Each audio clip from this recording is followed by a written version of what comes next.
Di era digital sekarang, hampir semua aktivitas masyarakat Indonesia terhubung dengan platform digital, teman-teman. Mulai dari hiburan, informasi, sampai aktivitas ekonomi dan juga politik. Kondisi ini menimbulkan pertanyaan penting, sebenarnya siapa yang lebih memegang kendali dalam kehidupan masyarakat Indonesia, negara, pasar, dan juga kebijakan. Sebelum kita mulai, mari kita bahas secara singkat kenapa kesadaran politik dan ekonomi penting bagi 3 generasi utama di Indonesia, yaitu generasi Alpha, generasi Z, dan juga milenial. Menurut data BPS, pada tahun 2023, usia produktif di Indonesia didominasi kelompok umur 15 hingga 29 tahun. Masing-masing lebih dari 22 juta jiwa, artinya Gen Z dan milenial adalah tulang punggung sosial dan juga ekonomi nasional. Kekuatan besar yang hanya bisa dioptimasi kalau mereka sadar politik dan juga ekonomi ini, teman-teman. Yang pertama adalah generasi Alpha pada umur 0 hingga 14 tahun tumbuh di dunia yang serba digital. Mereka perlu sejak dini punya literasi digital dan nalar kritis agar bisa memahami dampak kebijakan publik di masa depan. Dan yang kedua ada Gen Z di umur 15 hingga 24 tahun, paling aktif secara digital tapi juga menghadapi pengangguran tertinggi.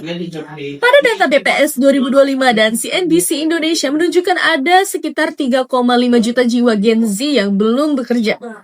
Maka, kesadaran ekonomi dan politik penting agar mereka bisa menangkap peluang dan juga memahami arah dunia bisnis dan ekonomi digital, teman-teman.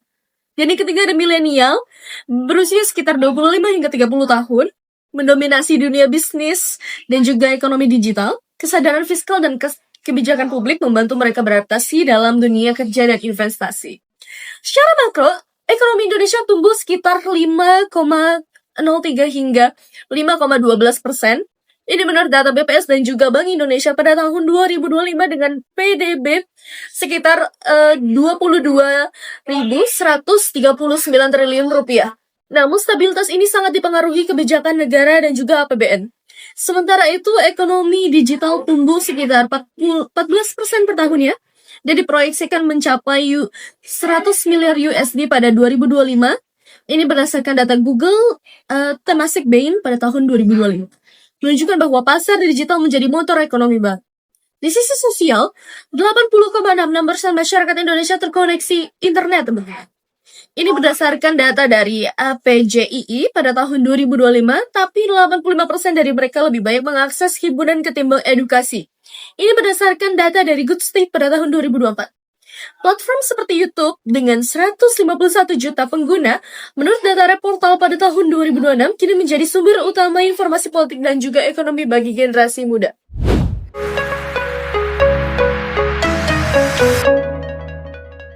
Jika dilihat melalui analisis SWOT, hubungan antara negara, pasar, dan masyarakat digital di Indonesia menunjukkan dinamika yang cukup kompleks. Dari sisi kekuatan, Indonesia memiliki pasar digital yang sangat besar, didukung oleh pertumbuhan ekonomi yang relatif stabil serta dominasi generasi muda seperti generasi Z dan milenial yang aktif di ruang digital. Kondisi ini menjadikan pasar digital sebagai penggerak penting ekonomi sekaligus ruang utama pembentuk opini publik. Namun terdapat kelemahan struktural. Pertumbuhan ekonomi digital belum sepenuhnya diiringi peningkatan kualitas sumber daya manusia. Tingginya pengangguran usia muda dan rendahnya literasi ekonomi serta politik digital menunjukkan bahwa masyarakat masih lebih berperan sebagai konsumen konten dibanding aktor yang kritis dan produktif. Dari sisi lain, peluang Indonesia sangat besar. Bonus demografi dan pesatnya ekonomi digital membuka ruang penciptaan lingkungan kerja baru, inovasi, serta partisipasi ekonomi berbasis teknologi jika negara mampu merespons secara adaptif. Sementara itu, ancaman muncul ketika kekuatan pasar digital dan algoritma platform berpotensi melampaui kendali negara, memicu misinformasi, polarisasi, serta ketidakpastian ekonomi bagi generasi digital. Analisis SWOT ini menunjukkan bahwa tantangan utama Indonesia bukan pada kurangnya potensi, melainkan pada kemampuan negara mengarahkan kekuatan pasar digital agar benar-benar memperdayakan masyarakat.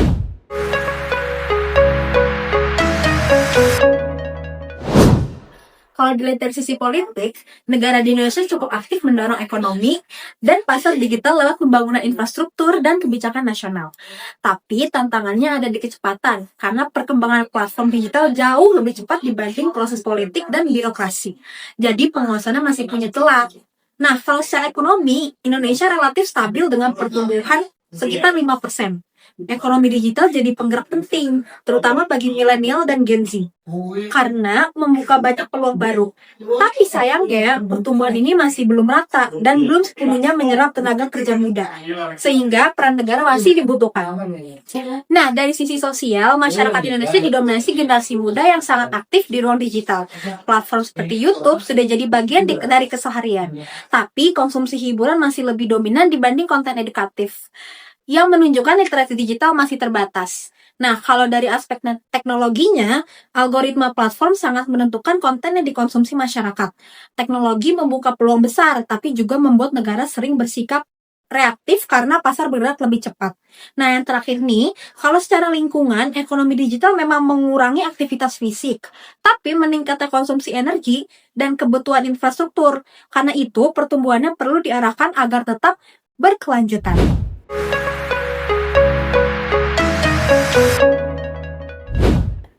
Kalau kita lihat dari kacamata McKinsey 7S, hubungan antara negara dan pasar digital punya dinamika yang kontras tapi saling berkaitan.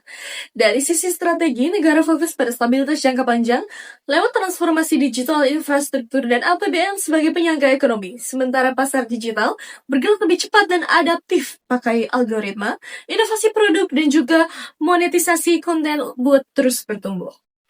Dalam struktur, negara bersifat birokratis dan hierarkis. Prosesnya panjang, tapi menjamin akuntabilitas. Pasar digital sebaliknya, ramping dan fleksibel, bisa ambil keputusan cepat bahkan dengan lintas negara. Lanjut ke ekosistem, negara mengandalkan regulasi dan mekanisme formal, tapi sering lambat menyesuaikan diri. Sedangkan pasar digital berbasis data dan algoritma real-time yang bisa langsung mengatur perilaku pengguna, memberi pengaruh besar di dunia digital masyarakat. Dari segi nilai bersama, atau shared value, negara menjunjung pemerataan dan kebijakan publik, dan juga kepentingannya. Sementara pasar digital didorong efisiensi dan keuntungan. Nilai ini kadang selaras, kadang bertabrakan. Jadi sumber tarik-menarik antara kepentingan sosial dan juga ekonomi. Gaya kepemimpinan negara cenderung kolektif dan formal, sedangkan negara pasar agresif dan eksperimental, cepat beradaptasi tapi beresiko kalau tanpa pengawasan. Untuk sumber daya manusia, aparatur negara masih kaku terhadap perubahan teknologi, sementara pasar digital diisi talenta muda, data analis, developer, dan kreator yang lebih gesit. Dan dari sisi keterampilan, negara unggul di kebijakan makro, tapi pasar digital unggul di teknologi dan juga perilaku penggunanya.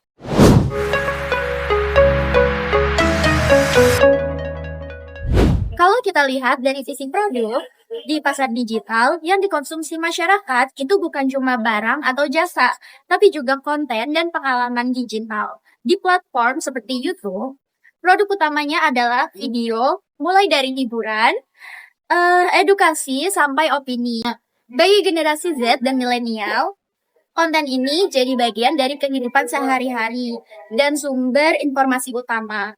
Tapi karena konten ini didorong oleh logika pasar, seperti klik dan engagement, yang paling menonjol itu seringkali bukan yang paling edukatif, melainkan yang paling viral. Secara nyata, platform digital itu terlihat gratis, tapi sebenarnya harga yang dibayar pengguna itu adalah data, perhatian, dan juga waktu. Nah, semakin lama pengguna itu menonton dan berinteraksi, semakin besar nilai ekonomi yang dihasilkan bagi platform. Nah, masalahnya itu, mekanisme ini sering tidak disadari oleh generasi muda. Negara masih menghadapi tantangan besar dalam mengatur transaksi data dan perhatian ini, sehingga pasar digital itu punya posisi yang lebih dominan. Dari sisi distribusi, konten digital tidak lagi bergantung pada ruang fisik. Platform dan algoritma menjadi tempat utama distribusi informasi. Algoritma menentukan konten mana yang muncul, direkomendasikan, dan yang tenggelam. Nah, ini membuat pasar digital itu memiliki kendali besar atas arus informasi. Sementara negara tidak punya kontrol langsung selain melalui regulasi umum. Nah, promosi di pasar digital dilakukan lewat algoritma, influencer, konten kreator, dan iklan digital. Nah, konten dipromosikan berdasarkan potensi viral, bukan semata-mata nilai edukatif atau kepentingan publik. Negara memang melakukan edukasi dan promosi kebijakan lewat kanal digital, tetapi daya jangkaunya itu sering kalah dibandingkan promosi pasar yang didukung lewat iklan dan juga algoritma.